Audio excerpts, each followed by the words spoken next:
E o rebranding da Globo? Será que deu bom ou será que deu ruim agora, depois de 4 anos da sua implementação? Vamos falar disso depois da vinheta. Bora lá!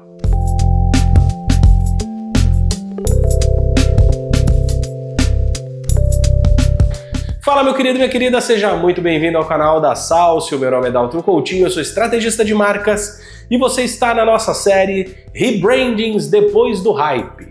Hoje falaremos sobre o rebranding da Globo, feito lá em 2021. Será que esse rebranding deu bom? Relembrando rapidamente, foi o projeto Uma Só Globo, onde a ideia era unificar todas as plataformas Globo dentro de uma única identidade. E aí eles lançaram ali, se eu não me engano, entre novembro e dezembro de 2021, esse rebranding, que contou inclusive com a Plau, se eu não me engano, para fazer a tipografia Globotype, que unifica todas as identidades da Globo numa única tipografia, e aí você vai ter as cores para diferenciar as iniciativas, canais e etc. Esse foi um projeto prioritariamente estético, pelo menos aparentemente, trabalhado muito no estético, para criar uma estética mais fluida, mais descontraída, que permitisse mais trabalhos, né, dentro do ecossistema Globo e dos canais da Globoplay, né, principalmente se adequando ali à necessidade da Globoplay. Quais foram as primeiras impressões desse projeto? As primeiras impressões foram muito boas. A Globotype é muito bem desenhada, a Plau é um baita de um estúdio, fez um ótimo trabalho desenhando a Globotype, e essa identidade, a aplicação dela também foi muito bem feita. Então as primeiras impressões foram muito positivas. Falando de posicionamento de marca, não houve uma mudança perceptiva, não houve nenhuma mudança que a gente pudesse perceber naquele primeiro momento em termos de posicionamento de marca. A Globo continua se posicionando como uma emissora de TV, um grupo, né? Hoje o Grupo Globo se posiciona como um grupo de conteúdo, de produção de conteúdo, não só uma emissora de transmissão, mas assim de produção de conteúdo, que tem sido a natureza de praticamente todos os canais.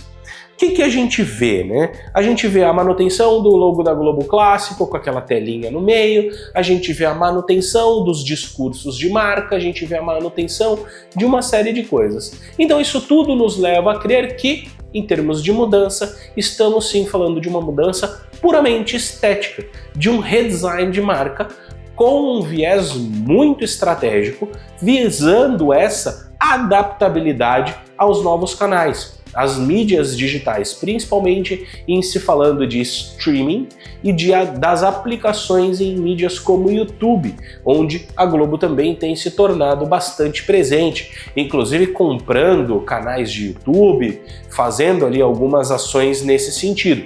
Então, a gente vê essa ação como uma ação muito mais estética. Em termos de resultado, o que a gente viu? Uma identidade muito mais unificada, muito mais bem padronizada entre os canais Globo, que funciona muito bem para deixar claro a construção desse ecossistema em torno da marca principal do Grupo Globo e que funcionou muito bem, que tem funcionado muito bem.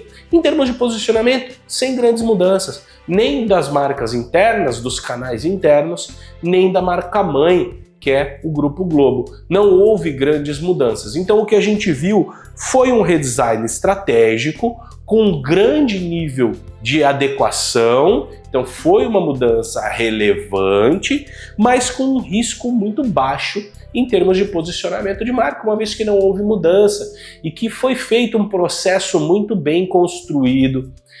Não à toa, a Globo é a maior emissora do país e provavelmente uma das maiores do mundo, se não a maior.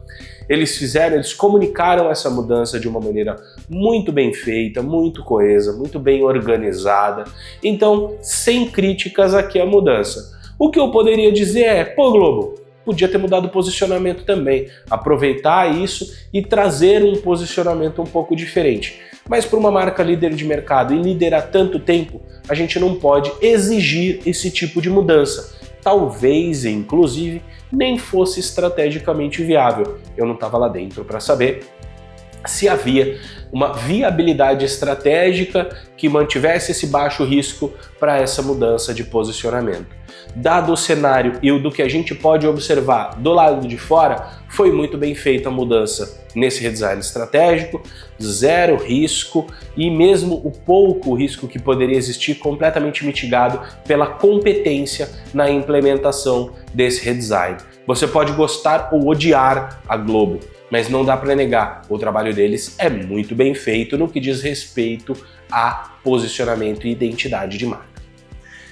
Se você gostou desse vídeo, faça a gentileza de se inscrever no canal e ativar as notificações. Eu sei que você está gostando dessa série de rebranding após o hype, então aproveite para curtir o vídeo e comenta aqui embaixo o que você achou desse redesign exclusivo,